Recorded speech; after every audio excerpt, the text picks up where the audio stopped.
ప్రార్థన. పరమ తండ్రి, ప్రభువైన యేసు నామమున మీకు వందనాలు చెల్లిస్తా ఉంటున్నాం. ప్రభువా, మీ సన్నిధిలో చేరి ప్రార్థించుకునే భాగ్యం ఇచ్చారు. ఈరోజు వాక్యాసారంగా మరి మీ సన్నిధిలో చర్చబడాలని పలువురుగా చేయాలని దాని మమ్మల్ని సిద్ధపరచున్నాయా చేయించగలసిన మనసులు మాకు దయచేసిన స్థుతి గణమే ప్రభావం చెల్లిస్తూ కృతజ్ఞతగా ప్రార్థిస్తూ యేసు నామమున ప్రార్థిస్తున్నాము తండ్రి. దేవుని వాక్యంలో నుండి కొరింథీ రాసిన మొదటి పత్రిక 11వ అధ్యాయం 28, 29 కథ చదువుకున్నా. మొదటి కొరింథీ రాసిన పత్రిక 11వ అధ్యాయం 28, 29 నుంచి 207 కొత్త నిబంధనలో 207 అందరూ చదువుతారు. 153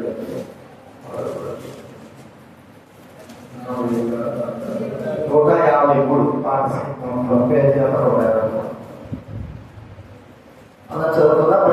కాబట్టి ప్రతి మనుషుడు తను తాను పరీక్షించడం చేసి ఆలోచించి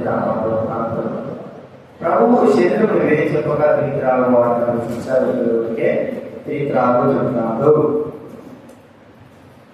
అలాగే మత్తయి రాసిన సువార్త 18వ అధ్యాయం, మత్తయి రాసినటువంటి సువార్త 18వ అధ్యాయం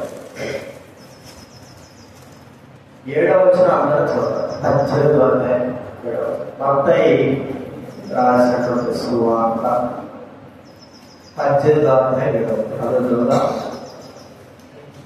అభ్యంతరముల వలన లోకమున శ్రమ, అభ్యంతరములు రాక తప్పవు కానీ ఎవరైనా అభ్యంతరం వచ్చునో ఆ మనుషునికి శ్రమ.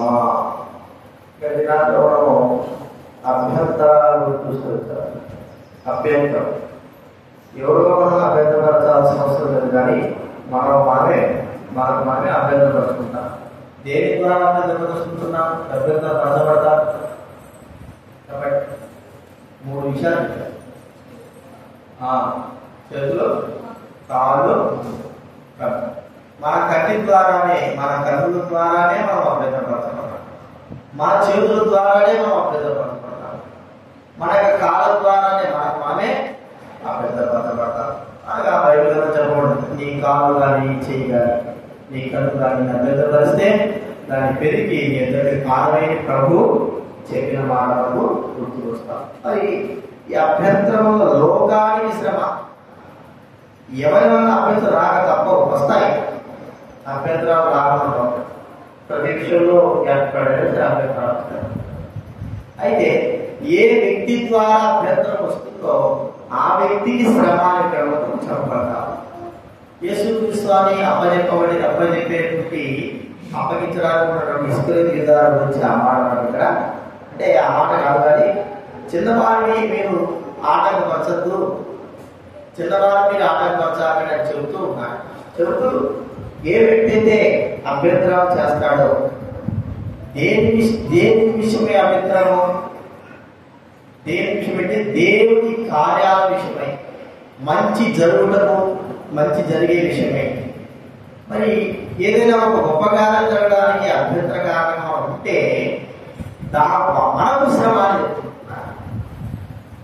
ఇది మనకి మనం చూస్తే కొన్ని విషయాలు మనం చూస్తే ఒక్కోసారి మనకు తెలియకోకుండా మన ద్వారా జరిగే అభ్యంతరాలే కాకుండా మరి మన యొక్క శరీర భాగాల ద్వారా జరిగే అభ్యంతరాలు కాకుండా మనకు కూడా అనేకమైన అభ్యంతర కారణంగా ఉంటాం. ఈ అభ్యంతర కారణం అనేది మనం అనుకుంటాం, కానీ అది మన ఎంతో నష్టానికి చేకూరుస్తుంది.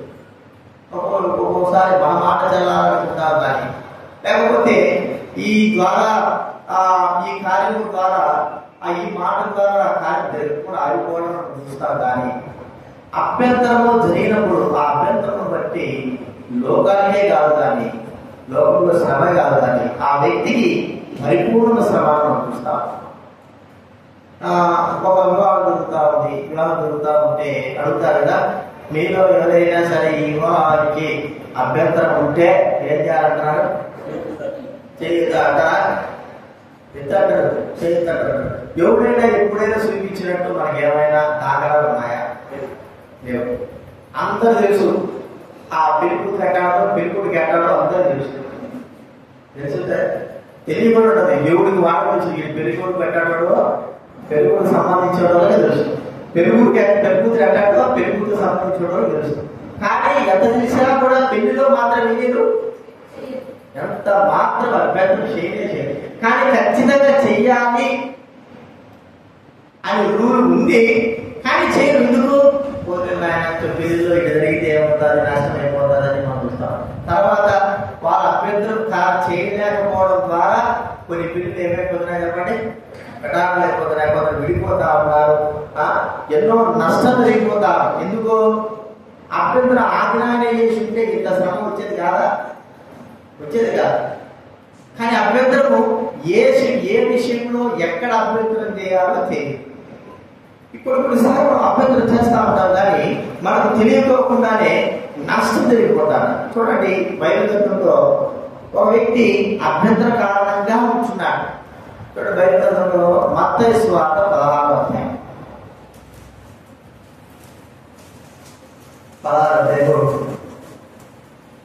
21వ వచనం చదవండి.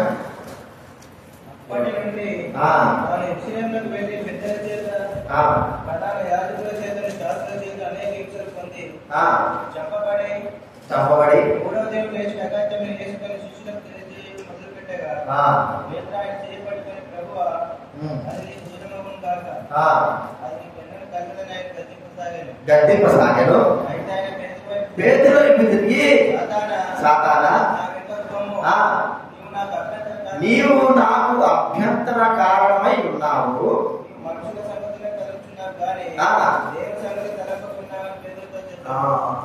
పేతురు యేసుప్రభువు అంటున్నాడు, ఏమంటున్నాడంటే పెద్దల చేత యెరూషలేముకు వెళ్తాడు, మనిషి కుమారుడు పెద్దల చేత శాస్త్రం చేత యాజకుల చేత పట్టబడతాడు, చంపబడి మూడవ దినాన లేస్తాడు అని చెప్తా ఉంటే ఈ పేతురు వశం చేసుకున్నటువంటి సాతాను ఏం చేసిందంటే పేతురుని ప్రేరేపించి యేసుప్రభు చేయి పట్టుకుని, ప్రభువానికి అది ఎన్నటి కూడా మరి కలగకూడదు, అక్కడ ఎన్నడూ కలగకూడదు, ఈ కార్యం చేయకూడదు అని మరి ఆ పేతురు వశం చేసుకుని సాతానుడు అక్కడ మనకు అభ్యంతర కారణం. యేసుప్రభు మరి ఆయన దేవుడు కాబట్టి ఆయన ఏం చెప్తున్నాడు సాతానుతో, అంటే పేతురు దగ్గర ఉన్న సాతానుతో, సాతానా నా వెనక్కు, నీవు నాకు అభ్యంతర కారణమై ఉన్నావు. నేను చేసేటువంటి దేవుని కార్యాలకు, దేవుని పనులకి, దేవుని విషయాలకి సాతాను ఏమంటున్నాడని ఎప్పటికప్పుడు అభ్యంతర కారణంగా నేను చేయాలనుకుంటున్నటువంటి మరి పరిపూర్ణమైన రక్షణా కార్యాలు చేరుకోకుండా ఉండాలని నీవు అభ్యంతర కారణం. ఈ అభ్యంతర కారణం ఎందుకంటే సాతానుతో మరో మాట్లాడుతున్నాడు, నీవు దేవుడి సంగతి మనుషుల సంగతులే చూస్తుంటున్నావు, దేవుడి సంగతులు ఎంత మాత్రం చూడాలి. కాబట్టి దేవుడి కార్యాల విషయమై అభ్యంతర కారణమైన వారిని గుర్తించుకోవడం, జ్ఞాపకం చేసుకోవాలి. ఒక్కోసారి మనం ఏం చేస్తామంటే ఈ జరుగుతున్నప్పుడు దేవుడి కార్యాలు, దేవుడి పనులు జరుగుతున్నప్పుడు మనం వెంటనే అభ్యంతర కారణముగా సాతాను వలె ఉండి ఆ కార్యము జరగకుండా ఆపేవారుగా ఉంటారు. సాతాను వలె దేవుడి కార్యాలు ఎక్కడైతే జరుగుతూ ఉంటాయో అక్కడ సాతాను కార్యము కూడా ఉపయోగంగా చూస్తాము. దేవుడి పనులు, దేవుడి కార్యాలు, ఎందుకంటే వాటిని అడ్డుకోవడమే సాతానిక పని. వాటిని నష్టపడతాడు. సాతాను ఎలా అనుకుంటాడు?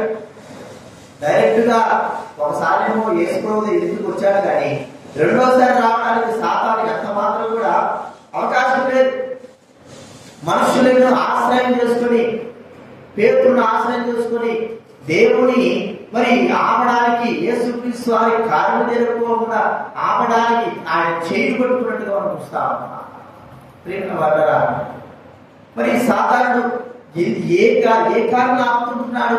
మనుషుల సంగతున్నా దేవుని సంగతులను ఆపడానికి కొరకై మనుషుడు ఉపయోగించుకునే వాడుగా చూస్తాం. చూడండి, నెహెమ్యా గ్రంథం 4వ అధ్యాయం నెహెమ్యా గ్రంథం 8వ వచనం అదే చదవండి.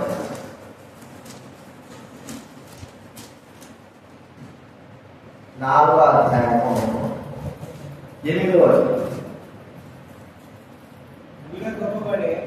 మీ కూడా కోపపడి యుద్ధంలోకి వచ్చి పని ఆటంకపరచవలనని వారందరూ కట్టుబట్టి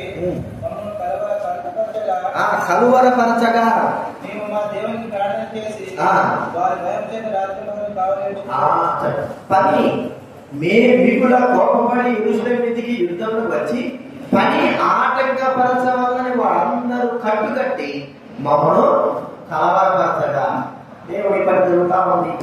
యెరూషలేము ఆకారంలో కట్టబడతా ఉన్నాయి. అక్కడ చూస్తే లోపల దేవుని యొక్క ఆలయం కట్టబడతా ఉంది. మరి ఎజ్రా కానీ నెహెమ్యా కానీ పలువురు పెద్దలు కానీ అందరూ కానీ దేవుడి పనులు చేస్తా ఉంటే అక్కడే ఉన్నటువంటి వారి మధ్యనే తిరుగుతున్న సందులట్టు టోబియా ఇంకా వారి యొక్క బృందమైన వాళ్ళందరూ కూడా దేవుడి పనిని ఏం చేస్తున్నారు? ఆపడానికి ఎరుగై వారు ఆపద వచ్చారు.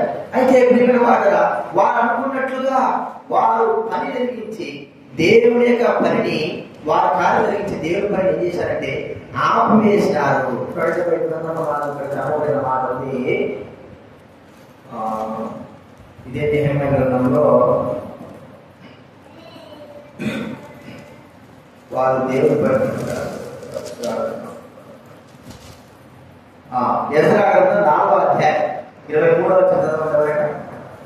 ఎజ్రా గ్రంథం 4వ అధ్యాయం 23, 24. రాజయ్య అర్థాంతా పంపించిన యంత్రం యొక్క ప్రతి రెమ్మునకును శంషేకి వినిపింపబడినప్పుడు వారు త్వరగా యెరూషలేముకు వచ్చి బలవంతము చేతను అధికారము చేతను చేయగా దేవుని మందిరం పని నిలిచిపోయేను. చివరి కూడా దర్యావేషుడు 2వ సంవత్సరం వరకు ఆ పని నిలిచిపోయేను. చూడండి, ఆటంకకరం అభ్యంతర కారణంగా అనుసరణకు ద్రవ్యాలు దేవుడి పనులు దేవుడి కార్యాలు జరగకుండా ఆపేవారుగా చూస్తాం. ఈ దినాల్లో లోక పనుల కంటే దైవికమైన పనుల పైన ఆ దృష్టి ఆలోచన సాతానికి ఎక్కువగా ఉంటాం. వాడు ఏం చేస్తున్నాడు చూడండి. ఇక ఉందనుకో మన ఊరు గ్రామంలో మన గ్రామం హతునూరు ఇల్లు కొనుక్కున్నాం, స్థలం కొనుక్కున్నాం. స్థలం కొనుక్కొని అక్కడ మనకు మరి అందరికీ ఎదురుకుంటేనే ఒక చర్చి కడుతున్నాం అనుకో, వెంటనే వచ్చేస్తారు జనాభా కదండి. ఎక్కడి నుంచి వస్తారు? మోకాల నుంచి వచ్చేస్తారు. చర్చి కట్టారు, దాట కట్టారు. సైతాన్ వాళ్ళు ఏం చేస్తుంది? ప్రేరేపిస్తుంది. అదే అక్కడ ఒక సత్రం కానీ ఒక దేవాలయం కానీ కడతా ఉంటే అందరూ దగ్గరుండి ఏం చేస్తారు? కట్టి సత్రం సాధారణ ఏం చేస్తాడు? దేవుని ఆలయం కట్టలేకపోకుండా అభ్యంతర కారణంగా తాను ఒకడే చేయడం కాదు, కానీ ప్రజలను ప్రేరేపించేవాడుగా చూస్తాం. ఈ దినాల్లో ఆయా సంఘాలు ఆయా పరిస్థితుల దగ్గర మరి మందిరం కట్టడం విషయంలో ఎన్నో ఎన్నో నేను కూడా పొరపడుకుంటా ఉంటాను. ఆ నరసాపురం మందిరం కూడా పాత మందిరం కూడా కొన్ని తర్వాత సాధారణే మరి ఏం చేశాడు? ఆ పనిని ఆపేసేసాడు. ప్రజల ద్వారా సాధారణ ప్రజలు ఎన్నో మంది బాధపడ్డారు, కష్టపడ్డారు. అక్కడెక్కడ ఉన్నారు కొంతమంది ఆ కట్టదని చెప్తూ వచ్చారు. ఇలాగే చేస్తుంటే ఎన్ని కష్టాల్లో, ఎన్ని బాధలు, ఎన్ని పరిస్థితుల్లో చివరికి అట్లా ఎట్లా చేసి దేవుడు ప్రభుత్వం ఒక రకమైన స్థలాన్ని ఇచ్చాడు. ఆ స్థలంలో కూడా ఆటంకం పెద్ద నీళ్ళ పైపు వెళ్తుందని దానికి కూడా కొన్ని దినాలు ఆపం. మన తర్వాత దేవుడి వల్ల మరి స్థలం వచ్చేసింది.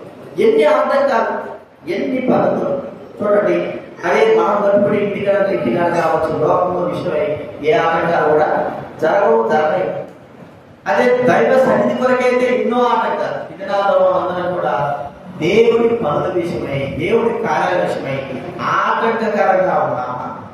అభ్యంతరమైన లోకానికి శ్రమ, ఆ అభ్యంతరము, ఆ ఆటంకము దేవుడి సన్నిధిలో మనం చేయిస్తే ప్రభుత్వాడు సాధారణ నువ్వు మనసు సంగతులు ఆలోచిస్తుంటున్నావు, దేవుడి సంగతులు ఉంటున్నాం, మనుషుల సంగతినే గుర్తిస్తా ఉంటున్నాం.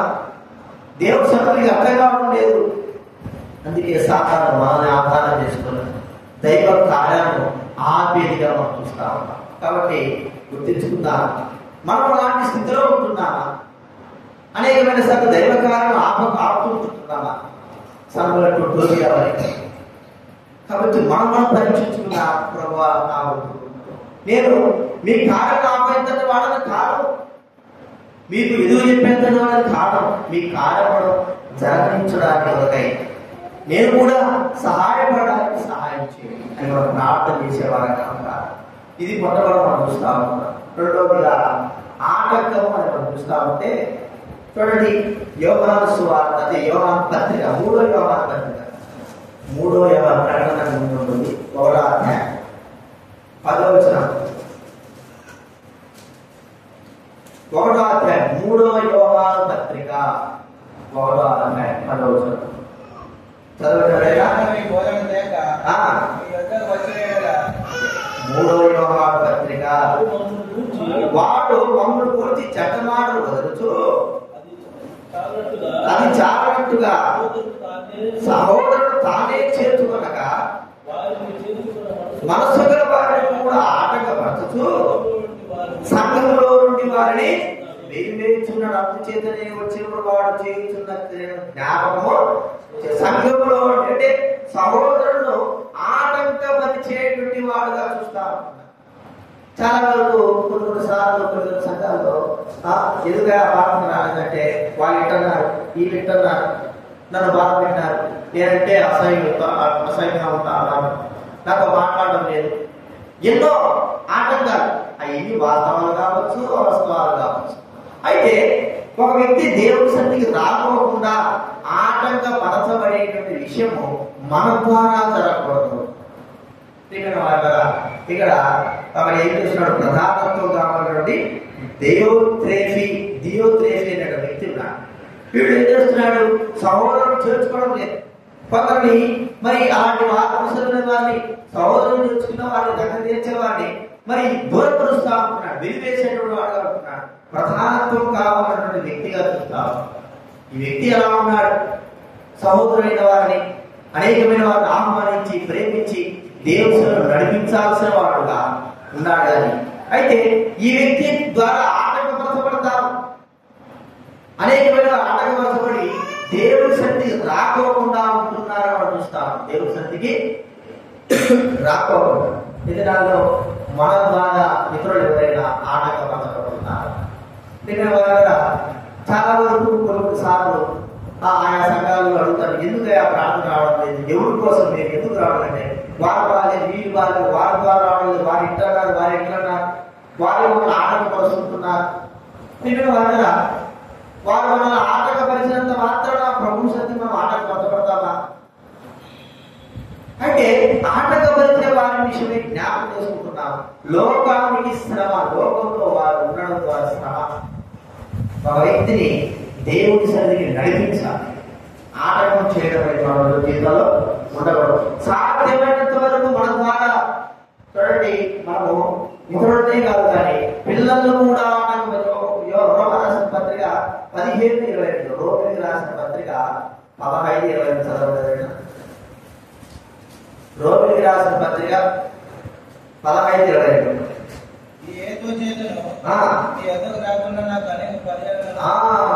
అనేక పర్యాలు ఆటంకము కలిగేది, అనేక పర్యాలు ఎంతో మంది ఏదో రీతులుగా ఆటంకం చేసిన వారు చూస్తా ఉన్నారు. కొందరు ఆటంకపరుస్తారు, కొంతమంది పిల్లలు ఆటంకపరుస్తారు. తీసుకుంటున్నాడు కదా, మా మత్తయి సువార్త 18వ మాట చూడండి. మత్తయి సువార్త 18వ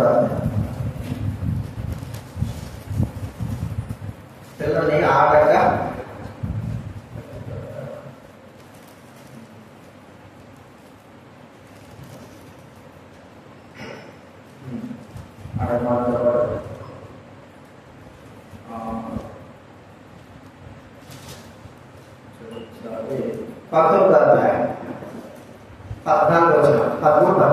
మత్తయి సువార్త 19:13. ప్రార్థన చేయమని కొందరు చిన్నపిల్లలు చిన్నపిల్లలు ఆయన తీసుకువచ్చి గద్దింపగా యేసు చిన్న పిల్లలను ఆటంకపరచక నా యొద్దకు రాయుడి. చిన్న పిల్లలను ఆటంకపరచదు, పెద్దవారిని ఆటంకపరచదు. మొత్తానికి మాత్రం దైవలేని వారిని తన ఎద్దకు వచ్చేవారిని ఆటంక కారణంగా మన జీవితాలు ఉండకూడదని ప్రభు ఇక్కడ మనతో మాట్లాడుతున్నాడు. మన జీవితం ద్వారా, మన ప్రవర్తన ద్వారా, మన ప్రవర్తన జీవితం ద్వారా అనేకమైన వారు ఆటంకపరచుకుంటారు. అప్పుడప్పుడు నేను కూడా అనేది ఏంటంటే, మీరు ఏం మాట్లాడరు, గమ్ముగా ఉండండి, మౌనంగా ఉండండి. మౌనంగా ఉండడం ద్వారా మనకి మాటల ద్వారా ఇతరులు ఆటంకపరచుకోవడం. ఒక్కోసారి కోపంలో లేకపోతే మాట సాగుతాడు. ఆ మాట ఇతరులకు ఏమవుతుందంటే బాధ ఉంటుంది. వాళ్ళు ఈ బాధ కలిగింది మరి సరేలే ఏదో అన్నాడే అని అనుకోరు. ఏ రకంగా దేవుడి మందిరానికి రాకుండా ఏమనుకున్నారు, ఆగిపోవడానికి కారణం. అందుకే మన జీవితంలో ఒక వ్యక్తిని సంపాదించుకోవడానికి ప్రయత్నించాలి. పోగొట్టుకోవడానికి ఎంతసేపు చెప్పండి. ఆటంకంగా మనం పోగొట్టుకోవడానికి ఎంతసేపు, సంపాదించుకోవడానికి. మన పిల్లలు ఏం చేస్తున్నా, పిల్లలు కూడా మనం ఏం చేస్తున్నామండి, ఆటంకపరుచుకుంటున్నాం. వాడు ఆటంకపరచడం కాదు, మనమే వాళ్ళు ఆటంకపరచడం. వాళ్ళు ఆటంకపరుస్తారు, వీరందరి గురించి చెప్తారు కానీ లేదు లేదు, మనమే వాళ్ళు ఆటంకపరుస్తారు. కాబట్టి మనము పిల్లలు కానీ పెద్దలు కానీ ఆటంకకరంగా మన జీవితం అనేది ఉండకూడదు. గుర్తించుకుందాం. దినాల్లో ఆటంకంగా మనం నిలబడితే పెద్ద జగడాగట్టబడి సముద్రంలో పడవేయడం అని మీరన్నాడు. ఎప్పటికీ ఏ విధం చేయాలైనా సరే ఇతరులు మనం ఆటంకకరంగా ఉండకూడదు అనేది దైవాన్ని మనకు చెబుతాం. కాబట్టి ఇది రెండవ చూస్తా ఉన్నాం. మూడవదిగా చూడండి, రెండవ లూకాసు వార్త 9వ అధ్యాయం 39 లూకాసు వార్త 9వ అధ్యాయం 38-39.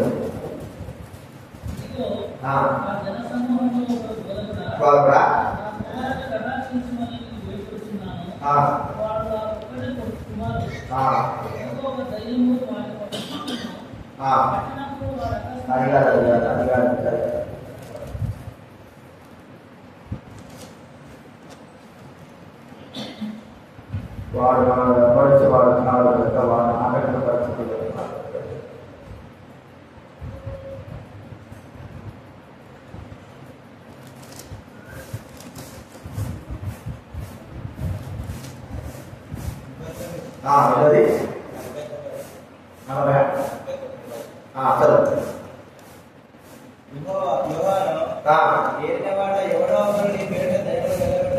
ఎవరో నీ పేరిట దైవం వెళ్ళబట్టగా మేము చూచితిమి, వాడు మనల్ని వెంబడించు వాడు కాదు కనుక.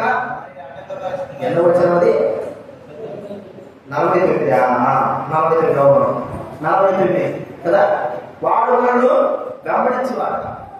దేవుని వాక్యము ఆయన ప్రాంతాల్లో బోధిస్తా ఉన్నారు. ఆదినాలోనే యేసు ప్రభు దినాల్లోనే వారు దేవుని వాక్యాన్ని బోధిస్తా ఉంటే ఆ యొక్క విషయము మరి యోహానుకు వారందరూ కూడా కాబట్టి యోహాను చేశాడు. యేసు ప్రభు దగ్గర వ్యక్తి, యేసు ప్రభు వాడు ప్రభు ముందుగా ఆటక పరిస్థితి వచ్చేసాడు.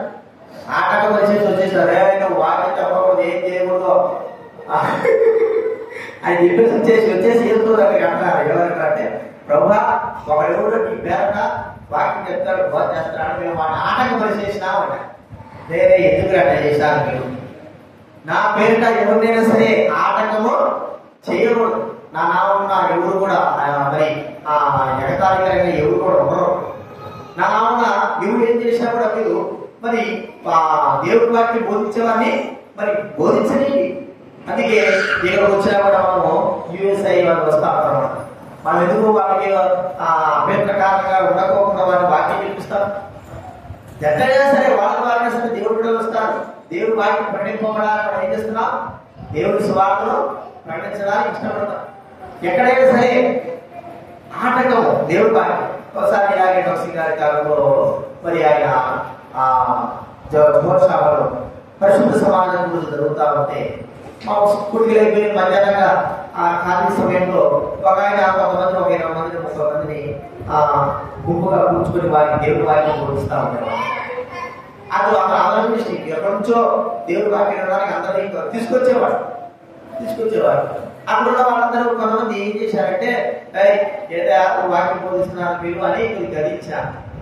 ప్రతిరోజు వాక్యం చెప్పుకుంటా అన్నట ఖాళీ సమయంలో ఖాళీ ఉండకపోకుండా ఆనందం అయిన తర్వాత ఆ తర్వాత ఆయన వారు పోయి బస్సు గారు చెప్పాడు, ఎవరో వచ్చాడు ఇక్కడికి వచ్చి నీ తరఫున వాక్యం చెప్తున్నాడు, ఎందుకు ముందుతున్నాడు అది ఇది అని చెప్తే ఆయన వినిపించారు. ఎందుకు చేస్తున్నాను వాక్యం ఖాళీ ఉన్నాడు కాబట్టి దేవుడి వాక్యాన్ని మళ్ళా బాగా చెబుతున్నాను అక్కడ చెప్పకూడదు అంటే ఆయన ఒకటే మాట్లాడట, ఇది నీ సంఘం చెప్పు నేను వెళ్ళిపోతానండి. ఒకటే మాట, ఇది నీ సంఘం నాది సంఘం చెప్పు, ఇప్పుడే 30 మంది ఎంతమంది వచ్చి అది తీసుకోబోతాడు.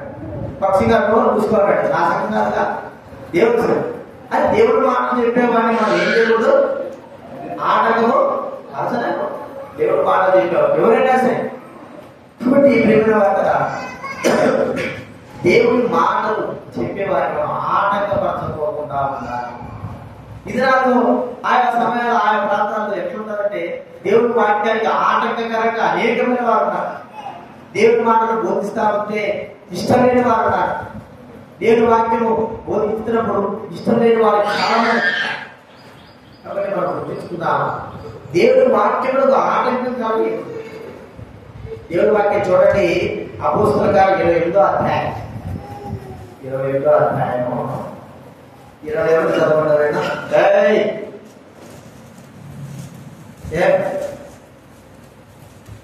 28వ అధ్యాయం అపోస్తలుల కార్యాలు 28వ అధ్యాయము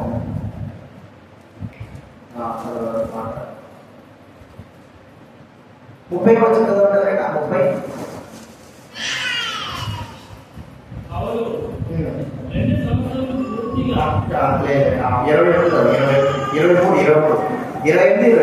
అపోస్తలుల కార్యాలు 28వ అధ్యాయం అతనికి ఒక దినం నియమించి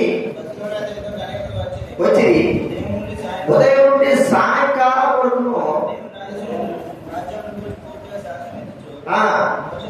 మోషే ధర్మశాస్త్రం నుండి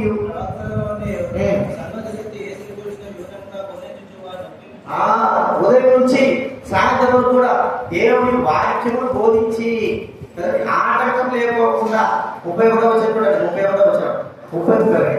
పౌలు 2 సంవత్సరం పూర్తిగా చదవడం నుండి సన్మానించి ఏ ఆటంకములు లేక ప్రకటించు ప్రభువైన యేసు గురించి సంగతులు బోధించు ఏ ఆటంకం లేకుండా పూర్ణ ధైర్యంతో దేవుని వాక్యమును బోధించేవాడుగా చూస్తారు. కాబట్టి ఆటంకం దేవుని వాక్యము చెప్పేవారికి ఆటంకము చేయకూడదు. అనగా దేవుడి వాక్యము కొంతమంది దురదశలు కలిగిన వారు ఏంటంటే ఇట చెప్పకూడదు, అట చెప్పాలా, ఇట చేయకూడదు, అట చేయాలా, మాకు ఇద్దు అది మాకు ఈ పోవద్దు ఆ పోవద్దు ఏదేదో. దేవుడు దైవాక్యంతో తన విడైన వారితో ఏం మాట్లాడితే అది మనం వినాలి. కానీ నీ ఇష్టానుసారంగా నా ఇష్టానుసారంగా ఈ వాక్యం చెప్పినాడే ఆ వాక్యం చెప్పినాడే అది చెప్పకూడదు కదా ఇది చెప్పకూడదు కదా అవి మాటలు కాదు. దేవుని వాక్యము మనతో ఏం మాట్లాడుతున్నాడు అది ప్రాముఖ్యమే. మనతో మన జీవితంలో దేవుడే మాట్లాడుతున్నాడు. నిజంగా దేవుని వాక్యములకు ఆటంకపరిచే వారు ఎవరంటే సైతాను సంబంధమే. దేవుడి వాక్యమును వక్రీకరించే వారు ఎవరంటే సాతాను సంబంధం. దేవుడి వాక్యము అర్థం కాకుండా తమకు వద్దు అనుకున్న వారు సాతాను సంబంధం. వాడి దోదశలు కలిగిన వారైంది తమ ఇష్టానుసారమైన బోధ కావాలనుకున్న వారు దేవుని మాటలు ఎవరైనా సరే ఏదైనా సరే వారు చెప్తున్నప్పుడు ఆ వాక్యం ద్వారా మనతో ఏం మాట్లాడుతున్నావు ప్రభువా, నాతో ఏం మాట్లాడాలో కోరుకుంటున్నావు. చిన్న మాట కానీ పెద్ద మాట కానీ ఒక్క మాట అయినా సరే మాట్లాడుతున్న వాడిని ప్రార్థన చేసుకో. నాకొద్దు ఏం చేయలేదు ఒక ఆమె లేదట ఎప్పుడు రేడియోలో వాక్యం వింటాడు, ప్రతిరోజు వాక్యం వింటాడు. ఆ వాక్యం ఉన్నప్పుడు పక్కన చెప్తారట. ఎప్పుడు నేను ఈ వాక్యం ఉన్నదే అంటారు.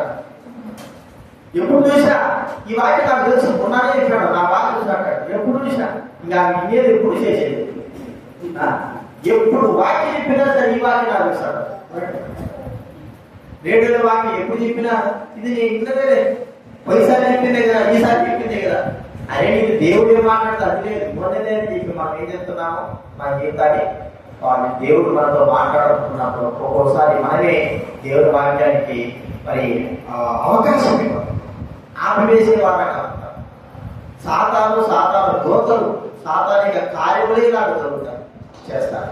కాబట్టి దేవుడి వాక్యాన్ని మనం ఏం చేయకూడదు, ఆటంకం చేయకూడదు. మూడవదిగా చూడండి, రోమరాసిన పత్రిక 4వ రోమరాసిన పత్రిక 16వ అధ్యాయం 7వ వచనం 17వ వచనం కాబట్టి 16-17.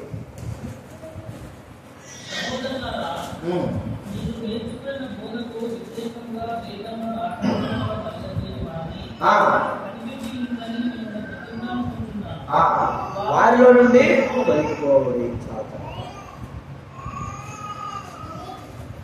4వది మనం చూస్తా ఉంటే దేవుని వాక్యానుసారంగా జీవించకుండా ఉన్నట్లు చాలా మంది దేవుడి వాక్యానికి చాకంగా జీవించాలని కోరుకుంటారు కదా. దేవుడి వాక్య ప్రకారంగా జీవించాలి అయితే వారు వాక్యానుసారంగా జీవించకోకుండా ఉండడానికి కొరకై వారిని మనం ఆటంకం చేస్తాం. అటువైతే ఎవరైతే దేవుడి వాక్యానుసారంగానే జీవించాలా అని కోరుకుంటారు చాలా మంది అలా ఉండడానికి ఇష్టపడతా ఉంటారు. వాళ్ళు అలా ఉండడానికి ఇష్టపడినప్పుడు వారికి మనము సహాయం చెయ్యం, లేకపోతే వారి ఇష్ట ప్రకారంగా వాక్యానుసారం జీవించడానికి ఉంటే మంచిదేలే, మనం మంచిది కదా అని మనం ఆలోచించాం. వారు వాక్యానుసారంగా ఉండకోకుండా వారు జీవించకోకుండా వారికి మనం ఆటంకపరచడం, ఇది చాలా తప్పు. మనం నడవము, ఇతరుడు ఏం చేయాలి చెప్పండి, మనం నడవడానికి ఇష్టపడం. ఇతరులు ఎవరైనా నడుస్తా ఉంటే కాదు కట్టలాగో పొలలాగో లేదు గుళ్ళులాగో ఏదో ఒకటి మనం ఏం చేస్తాం చెప్పండి, ఆటంకి కొలుస్తాం. కారణం ఏమిటి? నడిచేవారు దేవుడు మాట్లాడండి. ఇంకో విషయం ఏమిటంటే ఒకవేళ వాడు బాగా నడుస్తున్నాడు నాకన్నా ఎదిగిపోతాడు అని కూడా ఉంటుంది. మతలు ఎదుగుకున్న వారు ఏం చేస్తారు చెప్పండి, ఇతరులకు ఆటంకం కలిగించి వారు ఎదగకోకుండా వారిని అడగదక్కేటది ఆ పరిస్థితి. న్యాయము ప్రభుని యేసుక్రీస్తు వారు కూడా అత్యధికంగా ఇచ్చిపోతున్నాడని ఆయన మీద ఎన్నో నిందలు. యేసుప్రభు అన్నాడు, ఆయన వాక్యానుసారంగా జీవిస్తూ వాక్యానుసారంగా జీవించి నడిపిస్తా ఉంటే ఆయన మీద ఎన్నో నిందలు వేస్తున్నారు. అరే మంచిగా ఉన్నాడు కదా, జీవిస్తున్నాడు కదా, ఈ వ్యక్తితో మనకేమీ నష్టం, ఆ వ్యక్తితో మనకేం నష్టం లేదు, కానీ ఆ వ్యక్తి బాగుపడకూడదు, అదే మనకు నష్టం. అర్థమైందా? ఆ వ్యక్తితో మనకేం నష్టం లేదు, ఆ వ్యక్తి ఏం కాకూడదు, బాగుపడకూడదు, అదే మనకు నష్టం. ఆ వ్యక్తి బాగుపడితే మనకు నష్టం. దీని వల్ల ఈ దినాల్లో శరీర సంబంధమైన వారు ఇలాంటి క్రియలు జరుగుతున్నాయని మన లోకంలో తెలుసు. మన ఆత్మ సంబంధమైన వారు కూడా ఇలాంటి కార్యాలు చూపిస్తున్నారని మనకు తెలియాలి. శరీర సంబంధంగా భౌతికంగా బాగా డబ్బుండి బాగా విస్తరించి ఆశ్రయించబడి మంచి ఇల్లు ఒక రైతులో ఉంటే మనము వారి నుంచి ఏం చేస్తాం చెప్పండి, మత్సర పడతా ఉంటాం. అరే వీడు ఎప్పుడు రాడు, భలే ఉన్నాడు, పోయినాడు, అత్తుపోయాడు, భలే ఉన్నాడు అని లోపల అనుకుంటాం, లోపల వేరే విధంగా అనుకుంటాం. వీడి వీడి స్థితి ఏంటి, వీడి గతి ఏంటి, వీడు అంటున్నాడు. పాతకాలంలో మరి వివక్షలో జరిగిన పరిస్థితులు కూడా అంతే. వాళ్ళు ఎలాగా తక్కువ పరిస్థితులు ఊరి బయట ఉన్నట్టుగా అయితే దాసులుగా బరువులాగా ఉండాలని చూస్తారు. అలాంటి వాళ్ళు ఒక్కసారిగా పైకి ఎదిగి మరి మనం గొప్ప స్థానానికి వచ్చారనుకో, వీళ్ళందరూ ఏం చేస్తారు చెప్పండి, వీళ్ళు ఏంద్రా మన ముందే ఏమవుతున్నారు, ఎదిగిపోతున్నారు. అంటే వాళ్ళు ఏదో ఒక విధంలో అనుసారమైనటువంటి తలం. మరి ఆత్మీయంగా ఎదుగుతున్న వారి విషయమే. ఆత్మీయంగా ఆ వ్యక్తి పరిమితి ఉంటున్నాడు, చక్కగా ప్రార్థన చేసుకుంటాడు, మంచిగా ఉన్నాడు, తన ముందు తన బాగా జీవించాలనుకుంటున్నాడు. అలాంటి వారికి మనం ఏం చేస్తామంటే ఆటంకకరంగా ఉంటారు. చేదోడుగా ఆ వ్యక్తికి మంచిగా ముందు కొనసాగించడానికి చేయం. ఆ వ్యక్తిని ఆటంకపరిచి మన యొక్క ఆ దౌర్భాగ్య ప్రవర్తన ద్వారా ఆ వ్యక్తిని నష్టంలోకి నడిపించేవారుగా ఉంటారు. చాలా మంది ఆత్మీయంగా ఎదుగుదల పొందేది తక్కువైతారు. ఆత్మీయంగా ఎదుగుదల పొందడం తక్కువే కాకుండా వారు ఏం చేస్తారు, నష్టపరచబడడానికి కూడా ఉంటారు. చూడండి, మనం ఆలోచిస్తే ఆత్మీయంగా నేను ఎవరైనా ఎటువంటి పోయినా నేను మాత్రం బాగానే ఉన్నాను, నాకేం అవసరం లేదు, నేను ఆత్మీయంగా ఉన్నాను అన్న వాళ్ళు ఎవరు చేయొద్దండి. ఒకరి వైపు నేను చూడడం లేదు, చూసి నాశనంగా నాకెందుకు, నేను నా వాక్యానుసారంగా జీవిస్తాను అనుకున్న వాళ్ళు ఎవరండి? ఎందుకు మనం అట్లా జీవించలేము? మనం ఆలోచిస్తే ఒకరు చూసి చెడిపోయేటువంటి స్థితి కలిగిన వారంగా మన జీవితాలు ఉంటాయి. ఒకరు చూసి చెడిపోవడమే కానీ మంచి కావడం అనేది మనం లేదు. ఆత్మీయంగా ఒక్కొక్కరు చూస్తూ ఉంటాం మేము, అరే వ్యక్తి చెడిపోతున్నాడా లేకపోతే మంచిగా అవుతున్నాడా, ఇతరులను చూసి ఆ వ్యక్తి పాడైపోతున్నాడా లేకపోతే బాగుపడుతుంటున్నాడా, తన జీవితంలో కనబడతా ఉంటారు. ప్రియమైన వాళ్ళరా, మనము ఆత్మీయంగా వాక్యానుసారంగా జీవించాలని కోరుకుని అలాగ జీవించే వారితో పాటి మన జీవితాన్ని ఉంటే మనం ఎంతో ఆశీర్వదింపబడతాం. లేకపోతే ఆత్మీయంగా జీవించే వారికి ఆటంకకరంగా మనం ఉంటే, వారిని అలాగ జీవించలేకుండా చేస్తూ ఉంటే, వారు అలా ఉండకోకుండా వారికి ఆటంకం కలిగిస్తే మనకు నష్టం. ఒక మాట మేము చూస్తూ ఉంటే మనకు ఎట్టాగా అది ఒక మాట చెప్పగలంటే, మీరు ఆచారాలు పాటిస్తూ ఉంటారు, పద్ధతులు పాటిస్తూ ఉంటారు, అవన్నీ చేయకూడదు మాకు వద్దు అనుకుని మేము ఉన్నాం అనుకో, లేకపోతే సంఘంలో కొంతమంది ఉన్నాం, నేనే అని కాదు కానీ సంఘంలో కొంతమంది ఉన్నాం. అయితే ఆ ఆచారాల పద్ధతులు మనము జరిగించకూడదని మనం అనుకుంటే మనము చేస్తాము, మనతో పాటు ఉన్న వారితో కూడా చేయించడానికి ఇష్టపడతాం కదండి. వద్దయా మనకు ఈ మీటింగ్లు ఇలాంటి పద్ధతులు వద్దు, ఒకవేళ సావు మరణాలు వచ్చినాయనుకోండి చెప్తాను, సావు మరణం మనకు వద్దయా, సావు మరణాలు మనకి ఎందుకు, చనిపోయిన వారి గురించి మనం మర్చిపోవాలంటే దానికి తోడు ఒక మీటింగ్ పెడతాం, ఆదరణ కూడికని పేరు పెట్టి ఏం చేస్తాం, దినాలన్నీ చేసి చివరికి వద్దు అన్న పాస్టర్తోనే ఆ దినాల కూడు కూడా తినిపిస్తాం. వద్దు అని చెప్పిన పాస్టర్కి ఏం చేస్తాము, దినాలకు వచ్చేటట్టు చేస్తాం. ఒకవేళ రాకపోతే పాస్టర్ మీద ఎగరుతాం. ఎవరైనా సరే ఎందుకు రాలేదు, వాళ్ళు చేయలేదా, వీళ్ళు చేయలేదా, ఇట్ట చేయలేదా, అయ్యా వద్దయా, మీరు ఏదైనా మీటింగ్లు పెట్టుకోడండి, జుట్టు కట్ చేసుకోవడము, తొట్టులో వేసుకోవడము, ఇవన్నీ మనకు వద్దు, మన పద్ధతి కాదు, మనకు అవసరం లేదు అని మనం అనుకుంటే దానికి మనం ఏం చేస్తాం చెప్పండి. లోకంలో వాళ్ళు అన్నారు, లేకపోతే వాళ్ళు వద్దంటున్నారు, వాళ్ళు ఇట్టంటున్నారు, వాళ్ళ ఇష్ట ప్రకారం కదా, ఈ ఇష్ట ప్రకారం నీ ఇష్ట ప్రకారం ఎప్పుడు జరిగేది, నీ వాక్య ప్రకారం దేవుడి వాక్యానుసారం ఎప్పుడు తెలుస్తాం. మనము చెయ్యము, చేసేవారికి కూడా మనం ఏం చేస్తాము, ఆటంకపరుస్తాం. అది గుర్తు పెట్టుకోండి. ఏదైనా సరే ఇది వద్దు, ఇది దైవాక్యానుసారం మనకు అవసరం లేదు అనుకున్నప్పుడు దాన్ని మనం అక్కడికే ఆప్ చేయాలి. దాన్ని మనం కొనసాగించి వాళ్ళన్నారు, మా అక్కశైలు ఉన్నారు, వాళ్ళన్నారు, వీళ్ళన్నారని మనకి కొనసాగించి చివరికి ఏం చేసేవాళ్ళం అంటే పాస్టర్తో సహా నడిపించి వాళ్ళు కూడా ఏం చేస్తారు, పాడు చేసేవారు. ఒకసారి వాళ్ళ సామాన్యంగా పాఠం కాదు, కానీ మేము ఎందుకు చేస్తున్నామంటే కేవలం స్వార్థ వరకే, ఏదో మీరు చేసేది మాకేం అవసరం లేదు. రెండోదిగా చెయ్యకపోతే అడిగి చిన్నపిల్లలాగా పాటలు రాని ఒక బాధ, అంతేకాని ఏంటా చేస్తే మాకేం రావు, చేపలు మాకేం రావు. ఒకటి స్వార్థ ప్రకటింపబడాలా, రెండవదిగా మీరు అడుగుతున్నారనే. ఆ దినాల్లో నిజం చెప్తున్నా నేను, ఆ దినాల్లో సచ్చినా సీకినా ఎవరు వేసినా కూడా అసలు పట్టించుకోరు కూడా, అస్సలు చేయడానికి వీల్లేదు. అంటే గట్టేది నీవు మీ నాయన చచ్చిపోతే అయ్యా ఈరోజు మీటింగ్ అంటే పెట్టేదిగా, ఆ పాస్టర్ ఏ రోజైతే మీ డేట్ చెప్తాడో ఆ రోజే పెట్టుకోవాలంటే, నాకు ఈ రోజు పెట్టు, 3 రోజులు, ఈరోజు 13 రోజులు పెట్టు, మా వాళ్ళు చెప్పినారు, ఈ వాళ్ళు చెప్పినారంటే అవి కుదిరే పని కాదు, అసలుకే పెట్టడం.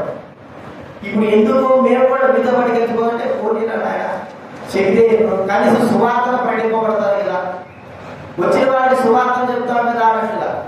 అది సువార్త లేకపోయినా కూడా అవి కూడా ఒకటి ప్రజలలో వాక్యానుసారంగా జీవించి జీవించాలనుకున్నవాడు ఇవన్నీ కూడా చేయడానికి ఇష్టపడు, తాను జీవించడానికి ఏదైనా దేవుడి వాక్యానికి వ్యతిరేకమైనది ఏదైనా సరే చేయడానికి ఇష్టపడతాడు. మనం ఇతరులకు ఆటంకకరంగా ఉండకూడదు, ఇతరులకు బాధకరంగా ఉండకూడదు. ఆ వ్యక్తి ఆత్మీయ అభివృద్ధి చెందుతూ ఉంటే ఇంకా ఆ వ్యక్తికి మనము చేదోడుగా ఉండి ముందుకు నడిపించవలసిన వారంగా ఉంటున్నాం. కాబట్టి గుర్తించుకుందా, 4వ మనం చూస్తాడు వాక్యానుసారంగా జీవించే వారికి ఆటంకకరంగా. 5వ మనం చూస్తే రోమా రాసిన పత్రిక 11వ అధ్యాయం 9వ వచనం చదవడం. రోమిలకు రాసిన పత్రిక 11వ అధ్యాయం 9వ వచనం.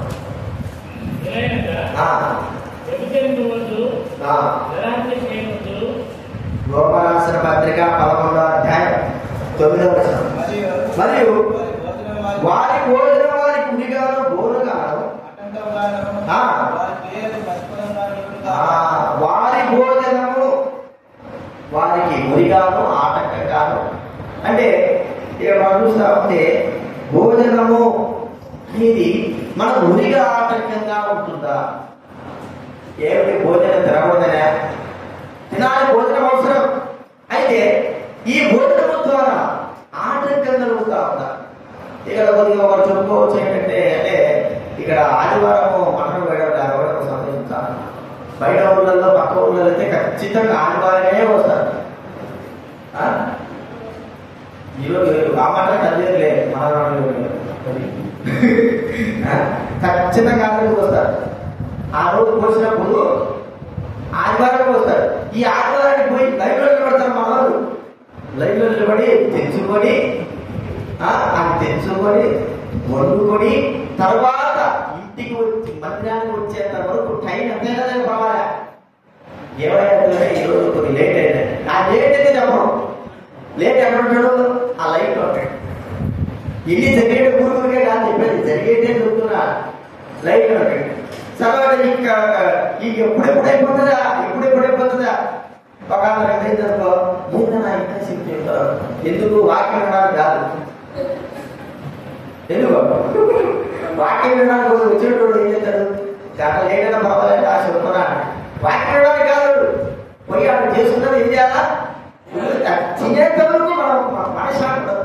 కొంతమంది ఏం చేస్తారంటే ముందు ఫుల్ తినేసి తర్వాత వస్తారు.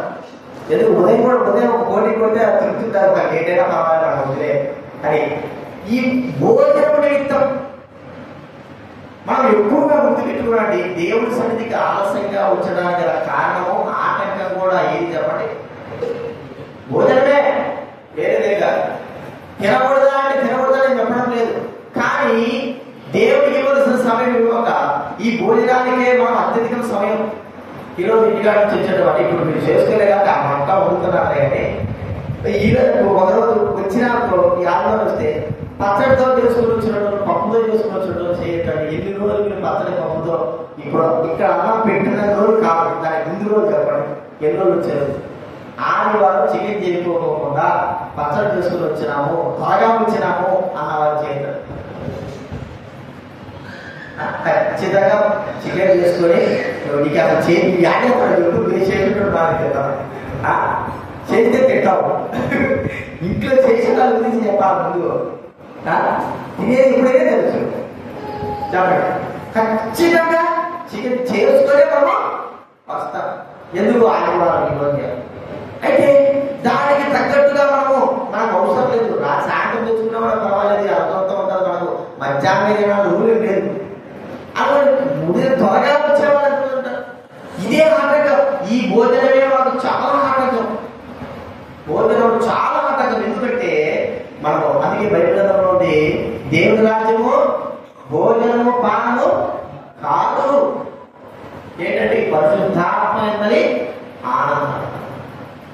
భోజనం మీరు బాగా ప్రిమిన పడ్డారా? మనము దేనికి ఆటంకం? మన భోజనం, మనం తినే భోజనం మనకు ఆటంకకరంగా ఉండాలి. మనం తినే భోజనం మనకి ఆటంకకరంగా ఉంటుందా? మనం చేసుకునే భోజనం, ఈ భోజనం ద్వారా దేవుడి పెరిగి దేవుడి కార్యాలు మనం పోగొట్టుకుంటున్నామా? దేవుడి సమయాన్ని మనం దూరపరుచుకుంటున్నామా? ఆటంకముగాను అని మనం చూస్తాం. ఇప్పటి నుంచి మనము అలవాటు చేసుకోకపోతే ఇక ఎప్పుడు కూడా అలవాటు కాదు. ప్రతి దినము మనము దేవుడికి ఇవ్వకోకుండా భోజనానికి ప్రియులు కూడా ఉంటారు. వాళ్ళు ప్రభు సన్నిధి కంటే భోజనానికి ఎక్కువగా ప్రాధాన్యత ఇస్తారు. భోజన ప్రియులు వాళ్ళు చెప్పడానికి వీలేదు. వాళ్ళ ఖచ్చితంగా అందులో ఆదివారమే ఈ భోజన ప్రియులకు ఎక్కువ. మిగతా రోజు ఏముంటుంది భక్తి చేసుకుంటారు కదా. ఆదివారం కాబట్టి మంచిగా సమయం ఆ రోజు వద్దరు కూడా కూడా చాలా మంది చెప్తాడు, మేము కొండపాటు సేవ చేస్తా ఉంటే కరెక్ట్ సమయానికి మందిరానికి బయలుదేరే సమయానికి శాపం ఇచ్చేస్తాడట. మనోడే శాపం ఇస్తాడు. కరెక్ట్ మందిరికి బయలుదేరుతాడు. ఏం చేస్తారు? శాపం చేస్తారు. శాపం ఇచ్చేది ఎంత కష్టపడి అవి బాగా కడగాల చెయ్యాల చాలా పని.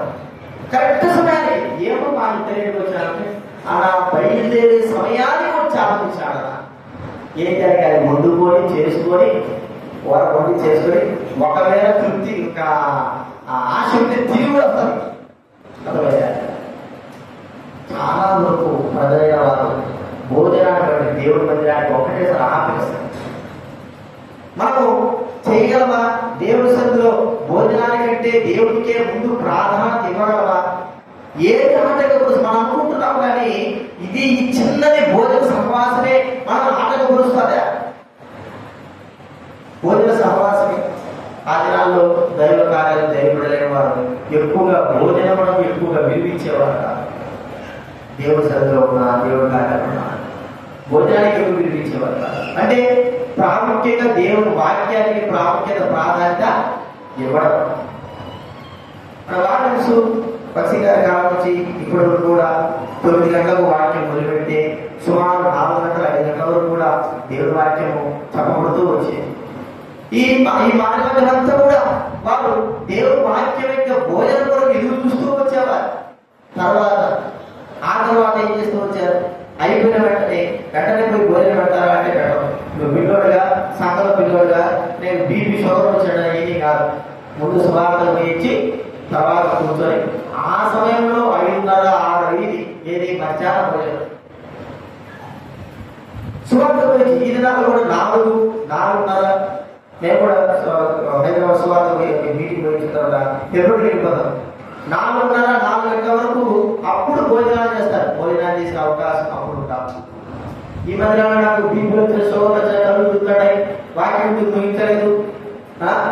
మాకు తిండి ముఖ్యమని కాదు, ఈ తిండి ముఖ్యమని ఇంటికాడ కుదిరు. దేవుడి సరిగ్గా ముందు ప్రాముఖ్యం ఏంటి? దేవుడి ఒక్కోసారి అనిపిస్తా ఉంటుంది. దాని కూడా ఫ్రీడమ్ చూస్తా ఉంటే ఫ్రీడమ్ కూడా కూర్చోడు, మనకంటే పెద్ద కూర్చోడు. బీపీలో ఉంటే షుగర్ ఉంటాయి. కూర్చుంటాడంటే ఎంత కూర్చుంటాడు. కూర్చుంటే అర్థమైందా? అన్న 12 గంటలకు వదిలిపెట్టున్నా, 1 గంట వదిలిపెట్టాగా ఆయన నడిపించా. మరి ఆయన తినాలి కదా, ఆయన కూడా తినాలి కదా, ఆయన కూడా బీపీ షుగర్ ఉంటాయి కదా. మరి ఆయన కూర్చుంటున్నాడే. సరే బీపీ షుగర్ నుంచి ఏమైనా ఆయన ఏమైనా ఆటకు వస్తున్నాయి? తినకపోతే ఆటకు వస్తాయా చెప్పండి. మరి ఇవాళ ఉపవాసం రాకపోతున్నాం, ఆయన కూడా ఉపవాసం ప్రార్థన కూర్చున్నాడు. తినకుండా కూర్చున్నాడు. బీపీ ఉన్నాయి, షుగర్ ఉన్నాయి. మరి ఆయన ఏం చేయలేదు. మనం ఎందుకు చేస్తాయి బీపీ షుగర్? దేవుడు సన్నిధికి వచ్చినప్పుడు అర్థమైందా? నేను 2014 పంజాబ్ పోతే అక్కడ కాంపిటీషన్ జరుగుతాం. అయిపోయింది ఉపవాసం ప్రార్థన. ఎన్టీ విలియమ్స్ గారు కూడా బతుకున్నాడు, మద్రాసులో ఉంటాడు. పెద్ద ఆయన అప్పుడే 75 సంవత్సరాలు. మన చిన్నగా నడిపించుకుంటూ వచ్చి చిన్న కూర్చోబెడతారు. కూర్చొని మరి ఉపవాస ప్రార్థన జరుగుతుందంటే ఆయన లేచిపోడుగా ఒకసారి కూర్చున్నాడంటే ఇక లేచిపోడు. భోజనానికి అన్న రాజన్న షుగర్ పేషెంట్ కదా, తినాలి కదా, తిండి లేదంటే హై షుగర్ పేషెంట్లు, బీపీ పేషెంట్లు ఇప్పటికీ వాళ్ళు అదే చేస్తారు. ఊరికే కాదు, ఏం తిండి లేదు, తినకపోతే ఏ కాదు. అర్థమైందా? మనం అనుకుంటాం ఏమని నాకు షుగర్ ఉంది, బీపీ ఉంది, తింటే తినకపోతే ఏమవుతుందని. ఏం కాదు. దేవుడు ఎంతమంది ఉన్నారు? మా మధ్యలో ఉండాలి. వాళ్ళందరూ ఏమన్నా ఆ వయసు కదా.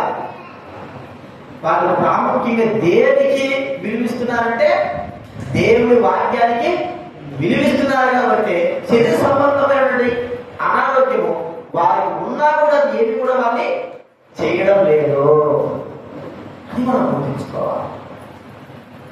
కాబట్టి భోజనమును బట్టి మనము దేవుని మాట దేవుని కార్యాలను ఎంత మాత్రం వాడు చేయకూడదు. ఆటంకపరుస్తుందా? నువ్వు ఈ భోజనం నీకే ఆటంకపరుస్తుందా?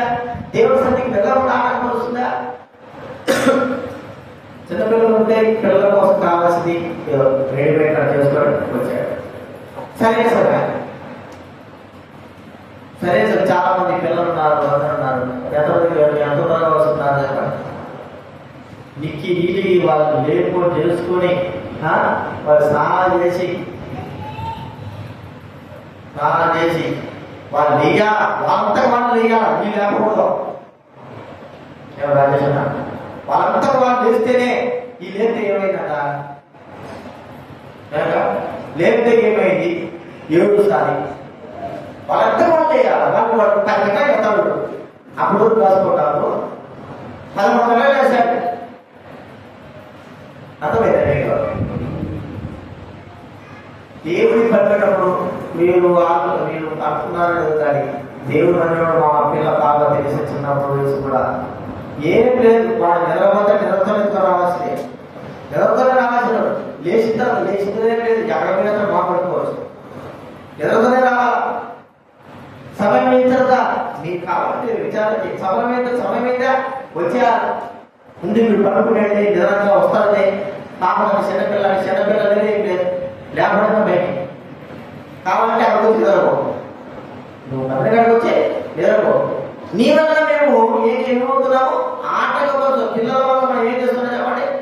పిల్లల వల్ల భోజనం వల్ల ఆటంకపరుచుకుంటున్నాం. నిజంగా చెప్పండి, ఈరోజు 6 గంటల పని 5 గంటలకు లేచి రెడీ అయిన వారు ఎంతమంది? 5 గంటలు లేదు బాబు రెడీ చేశారు. ఈరోజు 5 గంటలు లేచి రెడీ అయిన వారు. సరే ఈరోజు ఆటకాలము త్వరగా ఉదయం టిఫిన్ త్వరగా రెడీ చేయాలని లేచి త్వరగా టిఫిన్ చేసుకున్నవారు. అన్ని ఆటంకాలే, చిన్న ఆటంకాలే ఇవన్నీ. వీటికి మనం దేవుడి సన్నిధికి అంతా చేస్తామంటే లోకంలో మన ఉద్యోగాలు ఉందంటే ఉద్యోగాల్లో చాలా కష్టం ఉందంటే నేను అనుకుంటాను ఇంకా కష్టపెట్టాలనుకున్నాను. అప్పుడు కానీ మనం తిరగకూడదు. ఉదయాన్ని 5 గంటలే కావాలి. మా చేతి ఉంది ఆ వెళ్ళి మా బాధకి బాధ్యత 11 గంటలు వేస్తాను, 10 గంటలు వేస్తాను. ఏ పని చేసినా కొనిపెట్టాను. మా తమ్ముడు అంటాడు, అమ్మా అక్కడికి ఇట్టడి పని చేయకూడదు. ఉదయాన్ని 5 గంటలకే ఉంటే ఉద్యోగం ఇప్పించా అలా కదా. 10 గంటలు వేస్తున్నారు కదా. ఎన్ని గంటలకు ఉద్యోగం? 5 గంటల ఉద్యోగమే రావా. అది 5 గంటలకే వేయా. అప్పుడు ఏం చేస్తారు చెప్పండి? 4 గంటలు వేసేయ్యా ఖచ్చితంగా పోవాలి. 5 గంటల ముందే ఉద్యోగమే రావాలి అంటే అర్థం ఏంటి? అంత సోమేరు ఆటంకము అనే మనం ఎంతైనా తర్వాత చేయొచ్చు. కానీ దేవుడి సన్నిధిలో దేవుడి సన్నిధి అన్నప్పుడు మాత్రం మనం ఆటంకరంగా ఉంటాం. దాన్ని గుర్తుపెట్టుకొని మనం ప్రార్థన చేసుకుందాం. 7 విషయాలు